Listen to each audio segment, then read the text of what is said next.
Good morning, and welcome to the New York Metropolitan Transportation Council's Program Finance and Administration Committee, or PFAC meeting. I'm Ian Francis.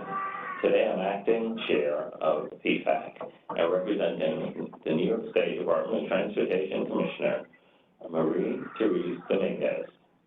This meeting is being recorded, and the recording will be posted on NIMTC's website within the next 2 weeks.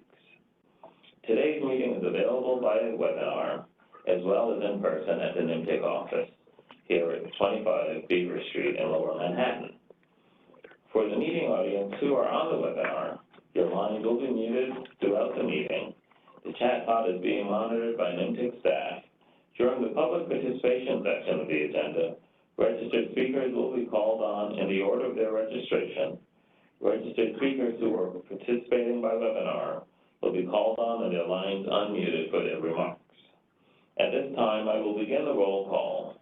When I say your agency, I ask that each representative state your name and the NIMTC principal you're representing. First, the voting members. I'm Ian Francis, representing New York State Department of Transportation Commissioner Marie-Therese Dominguez. Next, New York City Department of Transportation. I am Yogesh Sanghvi, representing Commissioner Idanis Rodriguez of New York City DOT. Thank you, Yogesh. New York City Department of Planning. Good morning, Ian. Jack Schmidt, representing City Planning Commission Chair and Director of the Department, Daniel Garodnick. Thank you, Jack. Metropolitan Transportation Authority. Hello, Stephanie Delisle, representing Chair and CEO, Jenna Lieber. Thank you, Stephanie. Nassau County. Hi, good morning. David Viana, representing Nassau County Executive Bruce Blakeman. Thank you. Suffolk County. Hi, this is Chris Chatterton, representing Suffolk County Executive Steve Ballone. Thank you, Chris. Rockland County. Pat Gurton, representing Rockland County Executive Ed Day. Thank you, Pat. Putnam County. Barbara Barrosa, representing County Executive Kevin Byrne. Thank you. Thank you, Barbara. Westchester County. Ellie Sheehan, Westchester County, representing County Executive George Latimer. Thank you. Port Authority of New York and New Jersey. Good morning. Jay Sheffield, representing Executive Director Rick Houghton. Thank you, Jay. New Jersey Transit.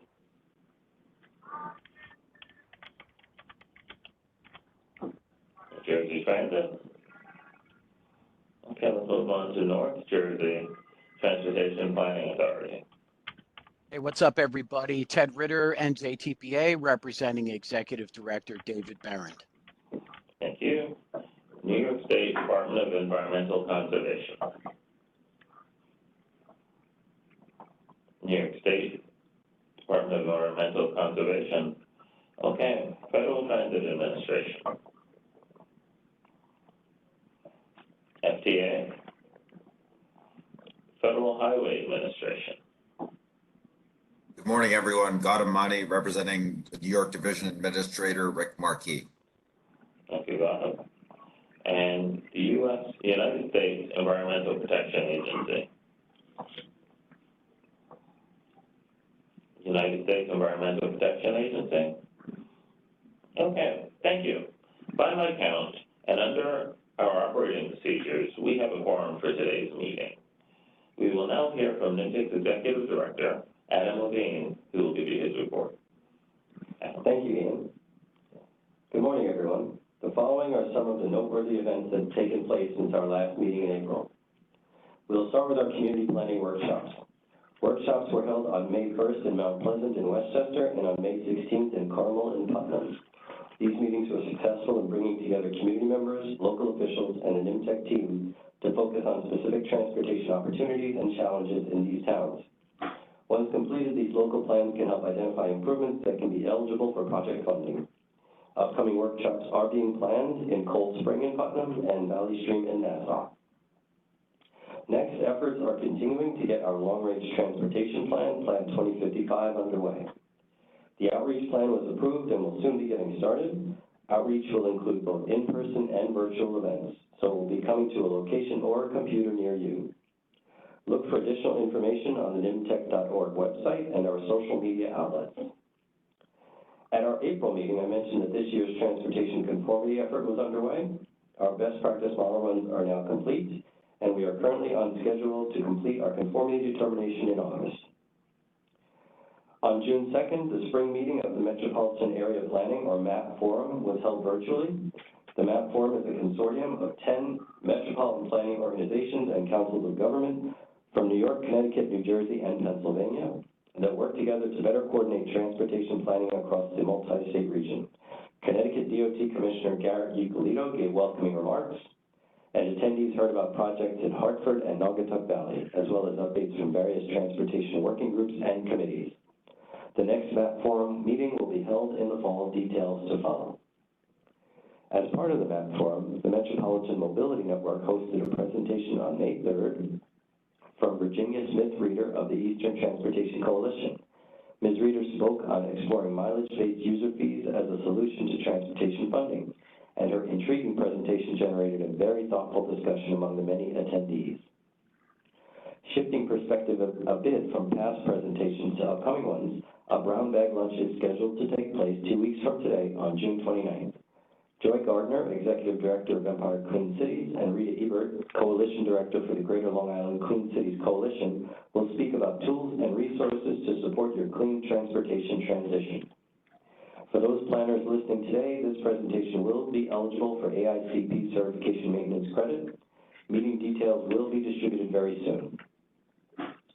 I will also take a moment to wish a fond farewell to Leocadia Glogowski, who retired on May 30th after 30 years of service here in our Nimtech Central office.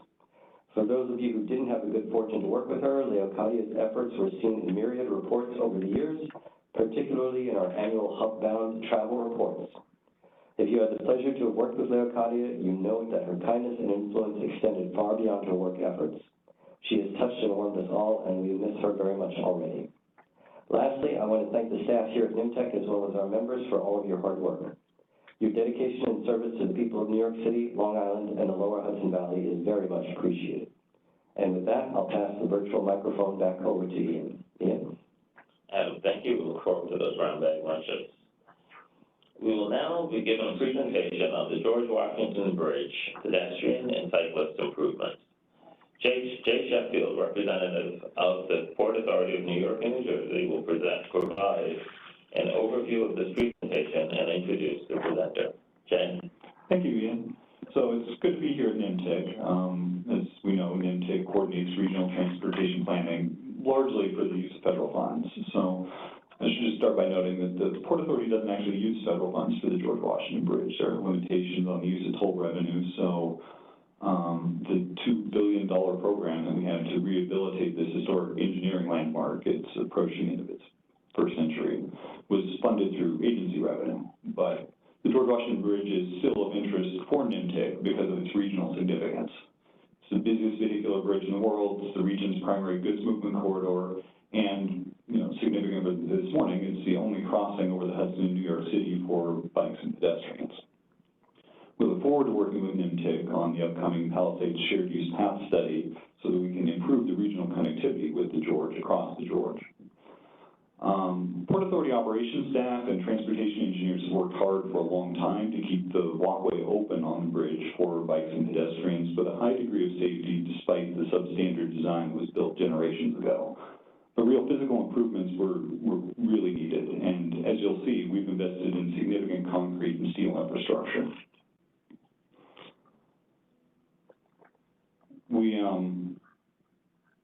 I was personally glad that I had the opportunity to do the initial bicycle planning for the bridge. So this is something that I got to work on myself, and something that most of us, I think, as planners have experienced if we've been around long enough is that oftentimes you work on a good plan, but then the vision just doesn't become a reality. Sometimes it gets lost in design. Something that could have been great just doesn't turn out, but that's not what this was.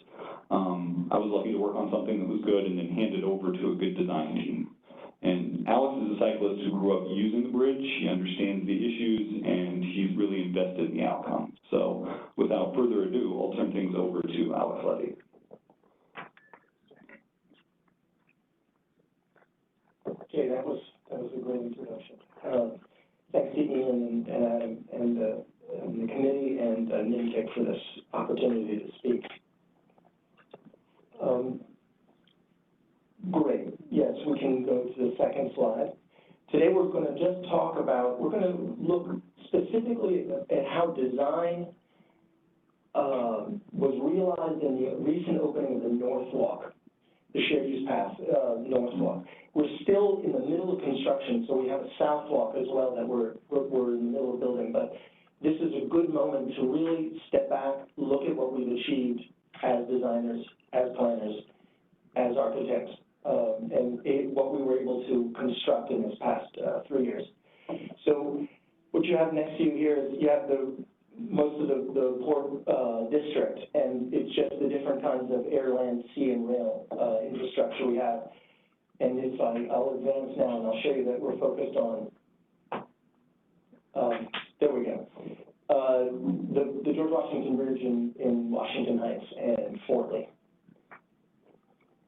As Jay stated, one of the busiest vehicular bridges in the world, if not the country, and spans 2 palisades. So that, I guess now in the design-focused presentation, we can talk about the fact that the miracle of the bridge is that its location allows it to have very short approaches to get onto a navigable, very high crossing that allows ships to pass underneath without much ado. You'll notice many other bridges have approaches that are super long. This does not. It's a marvel. And it's a century old, and it was due to have the same attention paid to pedestrians and cyclists as it does to the vehicles that cross it every day. On the right, you see Washington Heights, and on the left, you see Fort Lee. We have parks at both riversides that can appreciate the bridge from below. This photo is one from 1935 that shows that from its inception, the bridge's main span had a sidewalk on both sides of the bridge. This is not nothing, because bridges that were designed later, lots of bridges in the region later, forewent the sidewalk. So we know that the kernel of design of this bridge already had in its idea access, right? And the issue really is that, so from its very beginning, it had a sidewalk. The issue is how you get on that sidewalk. And originally, the sidewalk main span went from Anchorage to Anchorage, and then access to Fort Lee and to Washington Heights was more difficult. It was through stairs, it was through different changes in level, which we now in 2023, we're able to open a North Walk that allows you full access. Every single person can access the North Walk.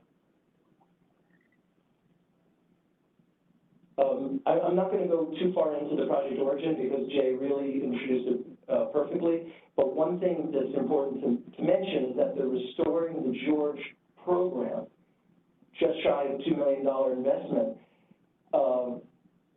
it brought on the need for accessibility, because we're making this huge investment in the upkeep of the bridge to have it last another century.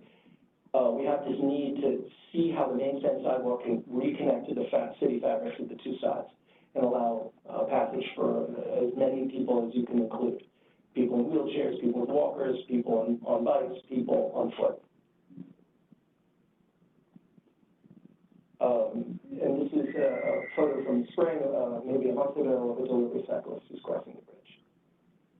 And these are the project details which I've made clear, except for one which is important, that we also wanted to take this moment in the design to recognize the architectural possibility of having places that you can stand and appreciate the infrastructure and enjoy it.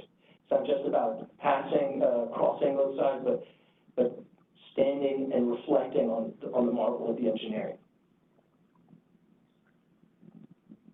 There we go. So it's clearly a job this complex that has been going in phases. And phase 1, which we just experienced for the last 5 years is we left the existing sidewalk open during construction. We shrouded it to keep it as a safe passage with netting, and we worked on the north walk that you all know now, and we've just opened it in February. So we're now in this phase 2, which is we're anticipating it goes through 2027 based on the replacement of the suspender ropes, which is in and of itself a very, very involved project that involves X-raying and removing each rope and replacing it with a new rope while the bridge is in full use. It's uninterrupted service throughout construction, which I guess if any of you have tried any of this to have uninterrupted service on a job this difficult, you realize why the time draws out. There's a certain restriction to construction work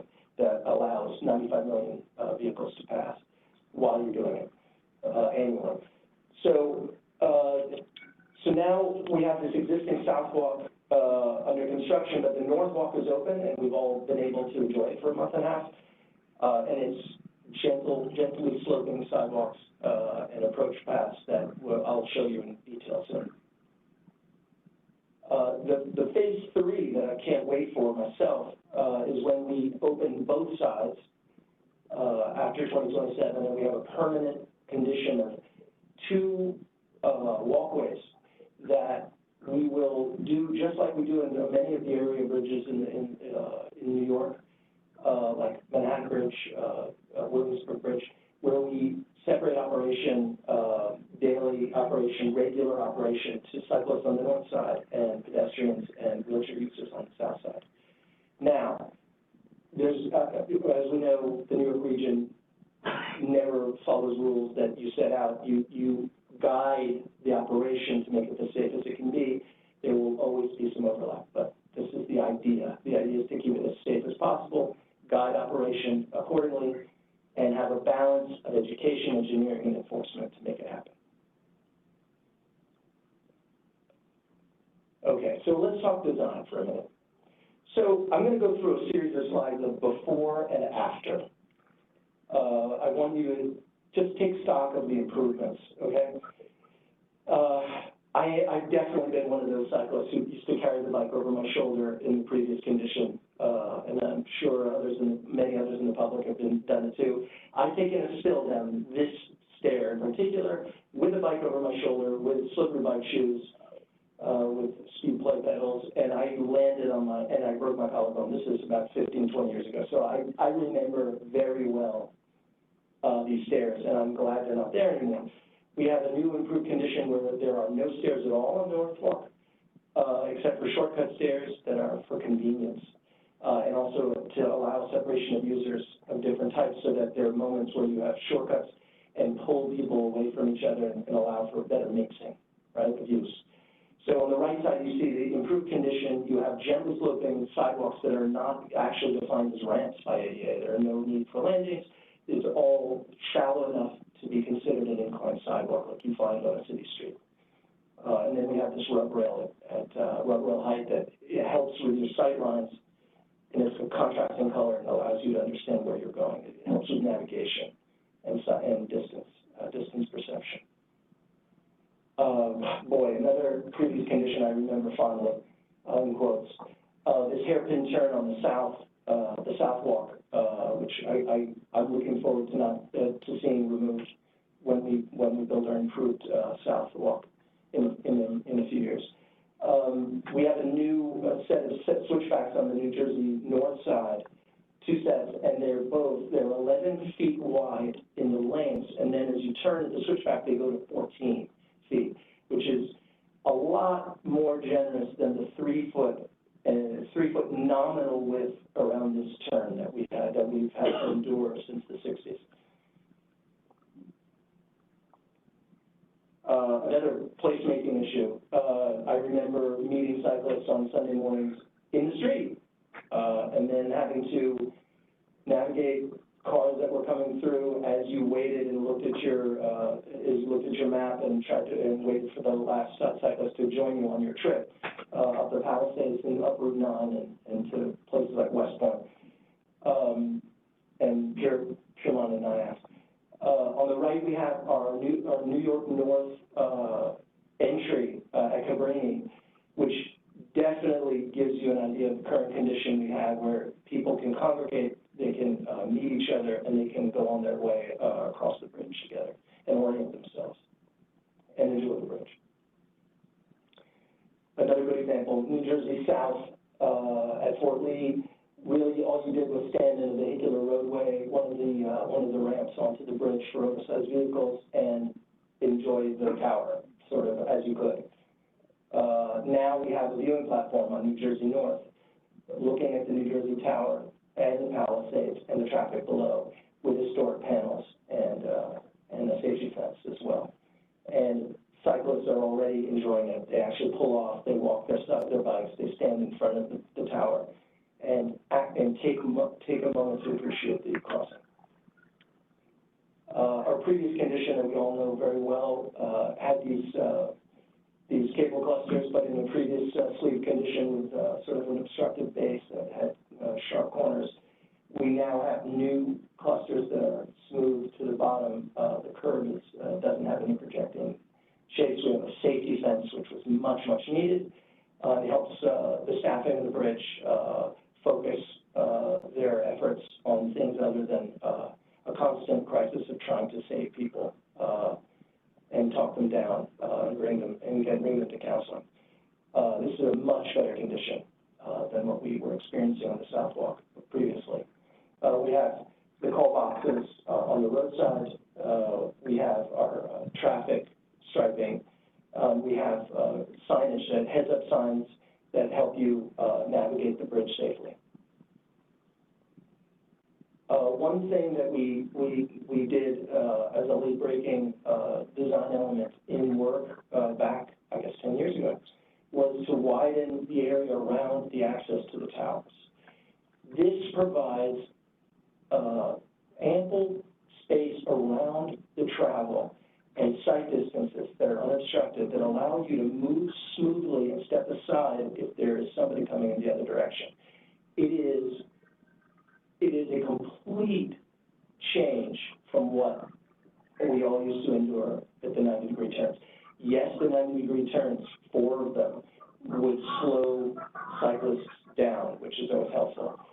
But the lack of sight distance, the change in light, the contrasting change in light when you're inside the tower to outside the tower, the very tight turns made it very difficult for pedestrians and cyclists to cross each other in a shared use situation. This is a far better way to deal with bidirectional traffic of the same kinds of users and mixed users. And it allows you to stand aside, find a little spot, and appreciate the Hudson, which is a majestic regional waterway, and the Palisades on both sides. So we're going to talk about placemaking design a little bit, just so you understand exactly what we've done. This is an in-house design in the Port Authority. I have a design team that I had so much fun working with. We have a planner here, obviously, who got us started, but then the architectural unit with all the other engineering disciplines, we did this work in-house, and we, with some structural engineering consultation, because the suspender rope replacement is a completely different level of difficulty, but we did all the traffic engineering and the architectural work in-house. And as you can see on the left, we have New York North with its pylon orienting you, giving you rules of the road, hours of operation, and then placemaking, describing where you are with an elliptical vocabulary that lets you know you're ready to enter the bridge off the sidewalk, right? In a safe spot where the bollards protect you from vehicular traffic. We have a gate. We see the landmark bridge beyond. New Jersey North on the right, we have a generous plaza that is like a complete street, actually, on this one, because we have a vehicular gate next door that allows PATD vehicles and operations and maintenance vehicles to drive slowly up this sidewalk and onto the roadway further down. And then we have and you'll see later we have beacon lighting. We have main North Walk, which is really helpful for people to understand where they're going. We have a pylon as well for North Walk that's just behind that photo. Now, focusing on the viewing platforms, we have a viewing platform in New York and a viewing platform in New Jersey on the north side. So we're focused on really what we just opened, the North Walk. And we have, this is a moment to describe the historic panel, that describes the history of the bridge, but also talk about its importance in the region. And we leave some of these lecterns blank for future additions to the ongoing story that is this bridge, this next century.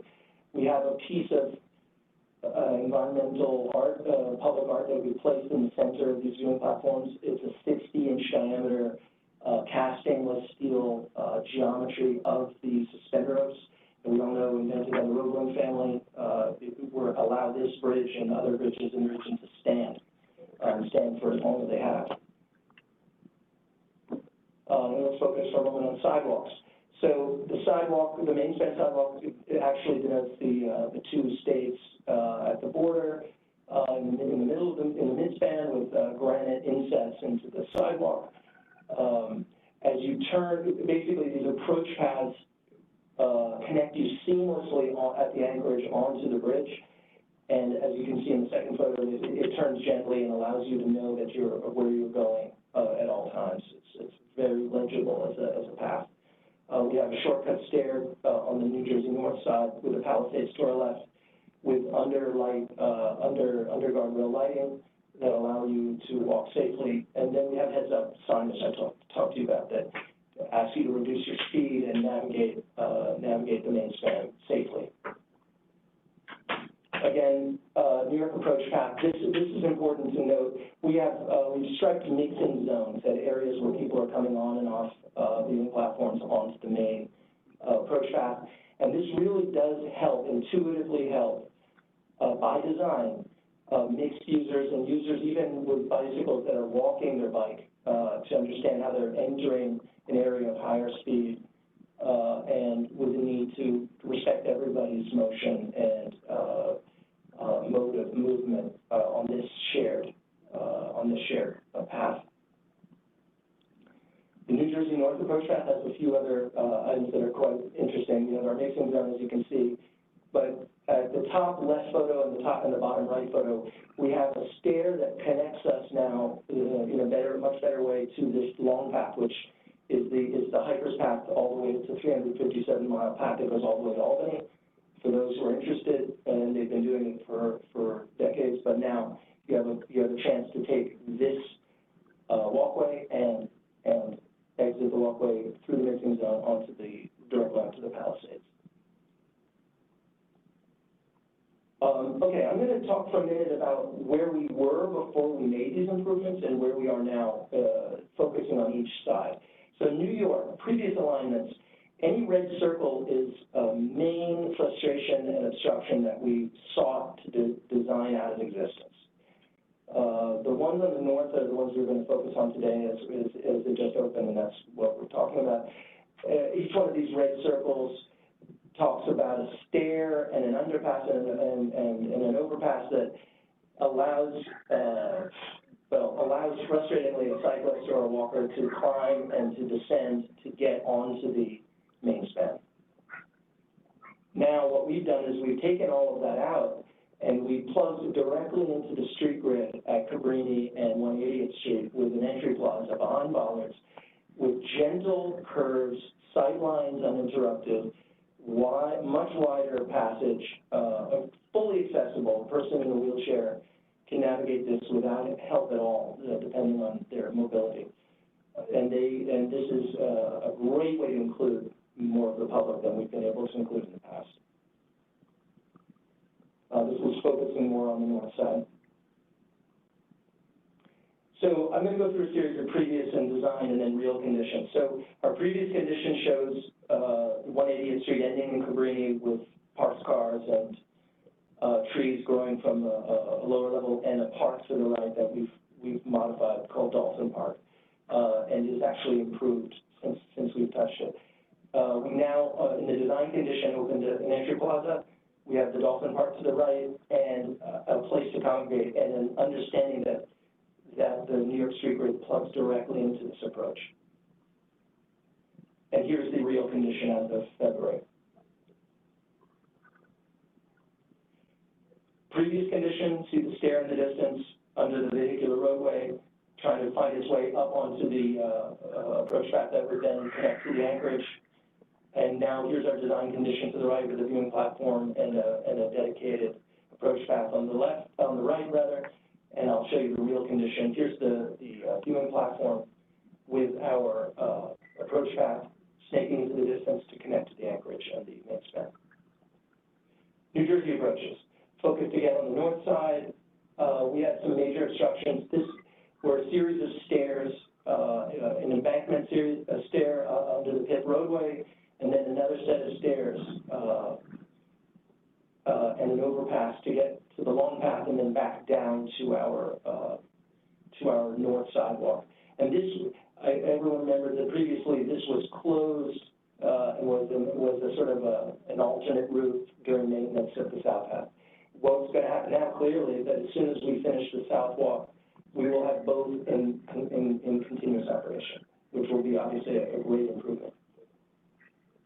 Here's our design improvement with two switchbacks, very gentle, very generous, and allowing through the geography to connect to the long path with just a short stair for hikers onto the Albany path, the path all the way up to Albany.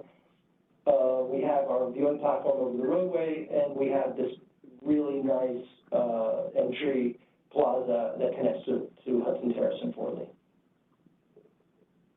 Here, to get a little closer up to understand what we had to navigate to do this. Okay, here's our previous condition with some construction going on. There's an embankment stair up to the left. We decommissioned that embankment stair on the right. As you see in the design condition, we have an entry plaza where everyone comes in, all comers, and then we snake up very gently. Here's the real condition as of February with our entry plaza and the short stair in the distance going up to the viewing platform and the switchbacks as they snake up to the left with those green rails that you see everywhere. Again, this is focused on the viewing platform in New Jersey North. Our previous condition really just had a hole over the lower roadway, and those stairs that I was talking to about, one of which I remember toppling down with my bike on top of me. That was not fun. Now we have this new situation with the viewing platform over the roadway, and we have our very gentle turns and rubber rails and in separation of users as they cross in and cross out of the mixing zone. And here's the viewing platform during the day.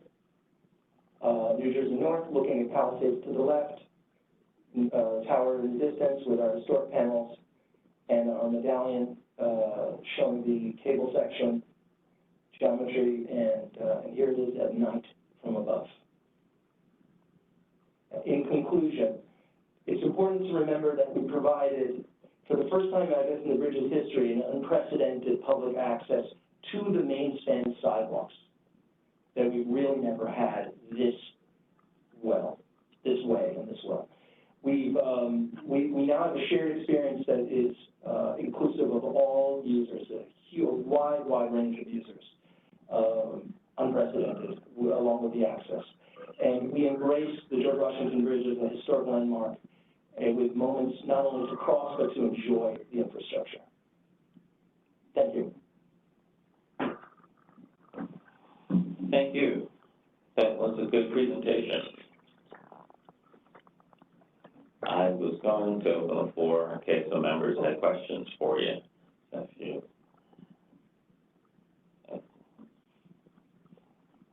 Do any of our members have questions on the presentation?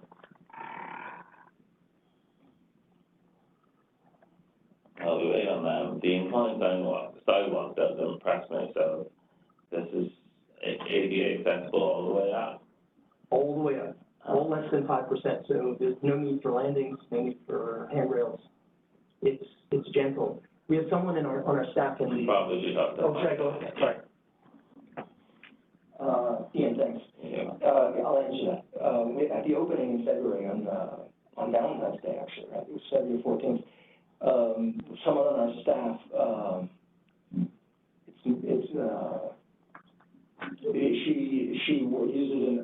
an electric wheelchair, and she was actually she took some of the crossing, at least to the main span after the anchorage, and said it was great. She loved it. She thought it was amazing. And, it was like an eye-opener for her. So we're really talking about inclusion, equity. It's a new, it's obvious, and it's not only law, but it's also how you design it into, you take the spirit of the law and carry it forward as a design that is inclusive of all, without having to just check boxes, but actually make it work for everyone. I see you were passionate about it, and so Yeah. you've had some mileage and a broken collarbone to show. Thank you. Yeah. All right. Definitely, we have some time. You can take 2 questions from the chat pod if there are any. Are there any questions from the pod? There are 2 comments from a participant that are in the chat, and who we have downloaded those and can send them to the NIMTIC team after the meeting. Okay, thank you. So thanks to everyone. Let's move forward to the next item on the agenda. Thank you very much for that presentation. Okay, we will now begin the public participation segment of this meeting. We will hear from registered speakers with prepared remarks. Each speaker will have up to 3 minutes to give their remarks, and we will hear from these participants in the order they have registered. We ask that all speakers limit their comments to relevant transportation and planning-related items. The first registered speaker is Neil Weissman of Complete George, who will provide his remarks from the NIMTIC office. Neil, you may present from the podium.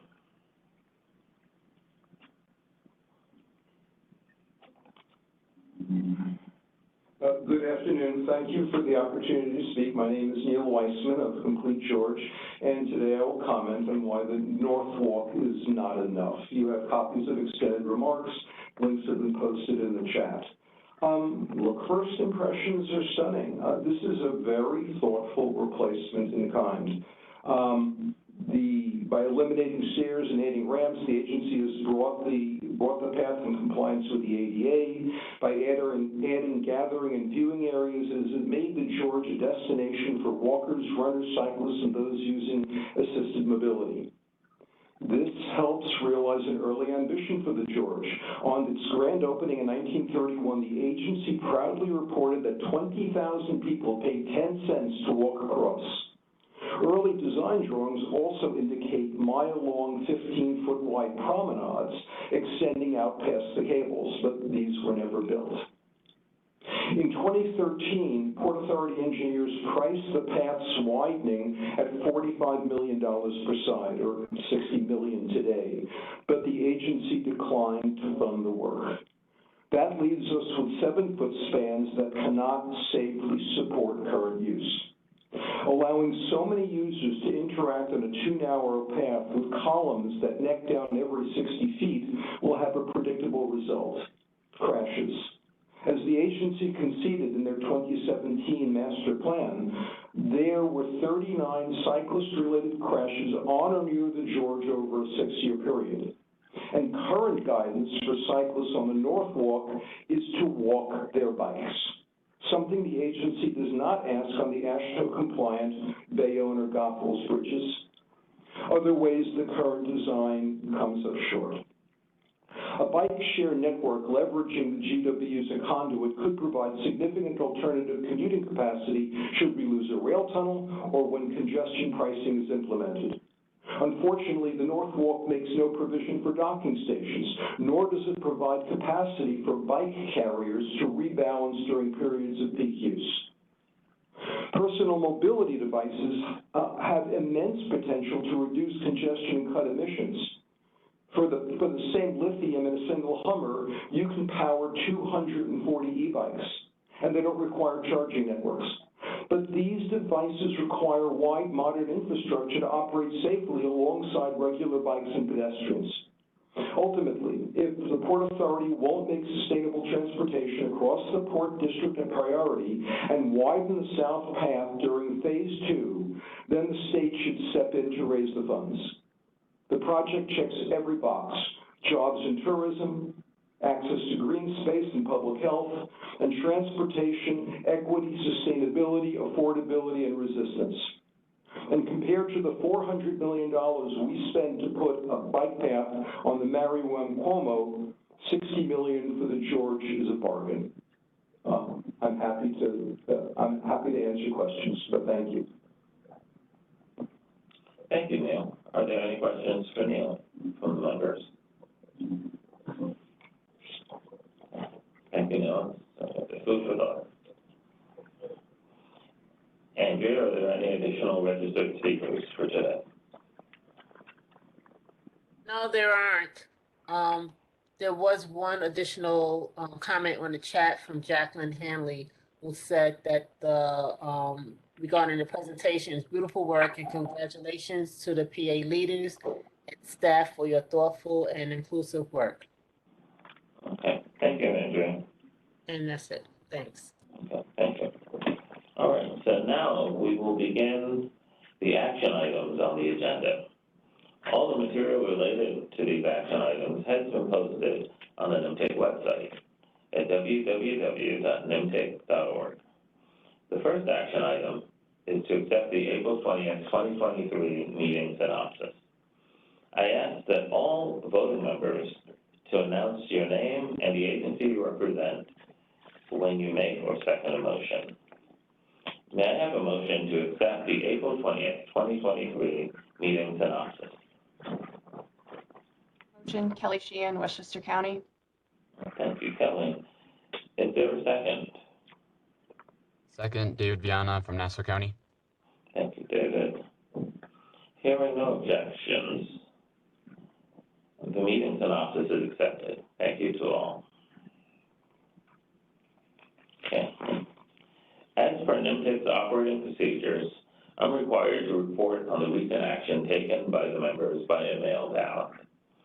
On May 16, 2023, the voting members of PFAC adopted resolution number 560560, which is distribution of federal fiscal year 2023 federal transit funding that made funds available to the designated recipients of federal transit funding in its planning area in a timely manner consistent with the requirements of federal authorizing legislation. Given the need to accelerate the transit funding to the transit providers in NMTIC's planning area, PFAC voted on this resolution by mail ballot. The resolution was adopted unanimously. NMTIC's operating procedures allow for action by mail ballot and require that the action is reported publicly during the next scheduled meeting, which I'm doing today. Resolution number 560 is available on NMTIC's website, along with the other resolutions from today's meeting. Okay, we will move to the next agenda item. The next agenda item is to adopt resolution number 561, the amendment to the Resilience Improvement Plan Addendum to the federal fiscal years 2022 to 2050 Regional Transportation Plan. I will now ask Jerry Bogaz of NMTIC staff to introduce this resolution. Good afternoon, members. Is my sound level okay?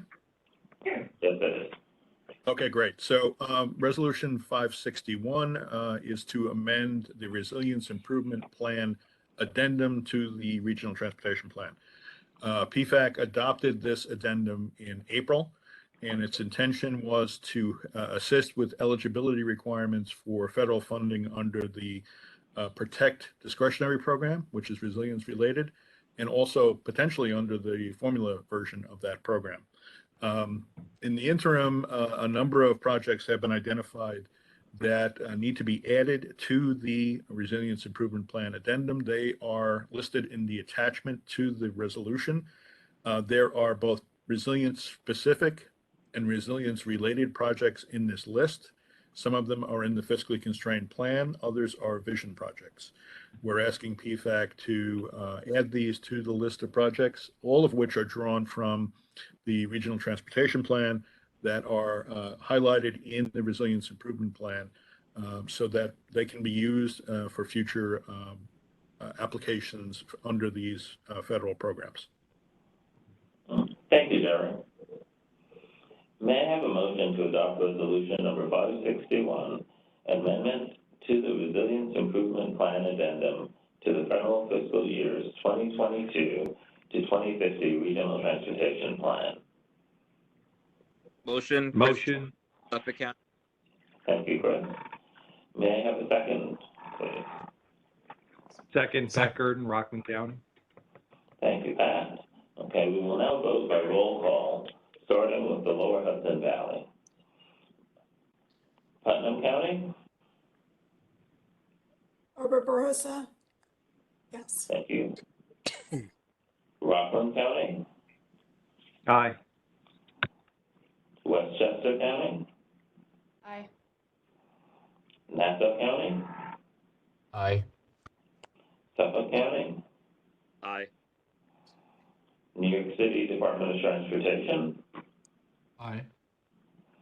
New York City Department of City Planning? Aye. Metropolitan Transportation Authority? Aye. And I will say aye for the New York State Department of Transportation. Thank you all. The motion passes.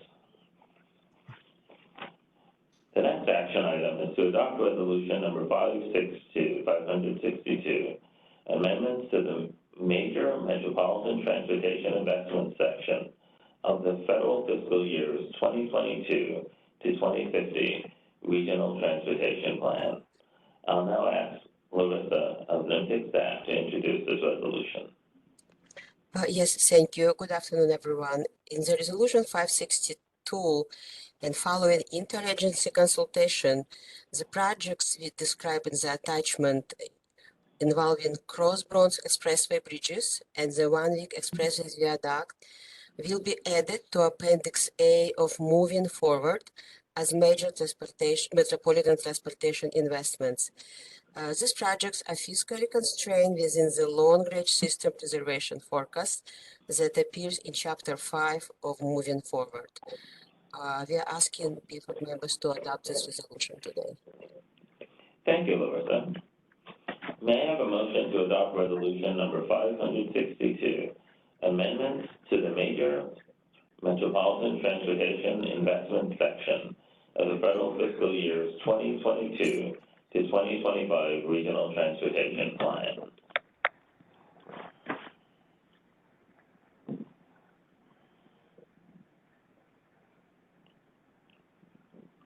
I need a motion. Motion, Pat Gurdon, Rockland County. Thank you, Pat. Can I have a second to this motion? Chris Chatterton, Suffolk County. Thank you, Chris. So we'll now vote by roll call. Putnam County? Aye. Rockland County? Aye. Westchester County? Aye. Nassau County? Aye. Suffolk County? Aye. New York City Department of Transportation? Aye. New York City Department of City Planning? Aye. Metropolitan Transportation Authority? Aye. I'll say aye for New York State Department of Transportation. Okay. The next action item is to adopt resolution number 563, the support of statewide targets under the Federal Transportation Performance Management Requirements. I'll now ask John Simpson of NIMTIC staff to introduce this resolution. Thank you, Ian. This resolution is to adopt targets for highway safety targets and for bridge/structure and pavement performance targets.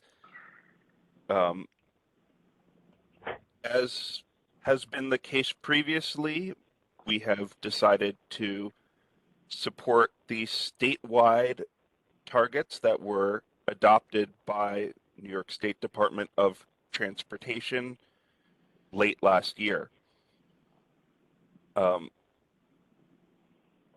The plan and tip will be updated to support these targets, and we recommend that PFAC approve this action. Thank you, John. May I have a motion to adopt resolution number 562, support of statewide targets under the Federal Transportation Performance Management requirements? Motion, Jack Schmidt, New York City Department of City Planning. Thank you, Jack. Is there a second? Second, Barbara Barosa, Putnam County. Thank you. Okay, we'll vote by roll call. Putnam County? Aye. Rockland County? Aye. Westchester County? Aye. Nassau County? Aye. Suffolk County? Aye. New York City Department of Transportation? Aye. New York City Department of City Planning? Aye. Metropolitan Transportation Authority? Aye. I'll say aye for the New York State Department of Transportation. Okay, this is our last resolution of the day, which is to adopt resolution number 564, amendments to the state fiscal year 2023 to 2024 Unified Planning Work Program. I will ask Seitu Allen of NIMTIC staff to introduce this resolution. Hi, good afternoon, everyone. The FHWA awarded the New York City a Bridge Improvement Planning Program, Bridge Investment Program Planning Grant for the New York City East River Bridges Capital Program Development. The grant funding was in the amount of $1.6 million, and the estimated total planning project cost are $2 million. The overall description is that the East River Bridges Capital Program Development is the planning and development of a 30-year capital construction program for 4 iconic East River bridges, which include which are the Brooklyn, Manhattan, Williamsburg, and Edge-Koch Queensborough bridges. So through this resolution, NIMTIC staff is requesting to add this planning activity to the NIMTIC Unified Planning Work Programs catalog of non-UPWP funded transportation and transportation-related planning studies for both informational and collaborative purposes. NIMTIC staff requests that the PFAC please adopt this resolution. Thank you, Seitu. May I have a motion to adopt resolution number 564, amendments to the state fiscal year 2023 to 2024 Unified Planning Work Program? Motion, David Viana from Nassau County. Thank you, Dave. David, do I have a second? Second, Pat Gurdon, Rockland County. Thank you, Pat. We'll vote by roll call. Putnam County? Aye. Rockland County? Aye. Westchester County? Aye. Nassau County? Aye. Suffolk County? Aye.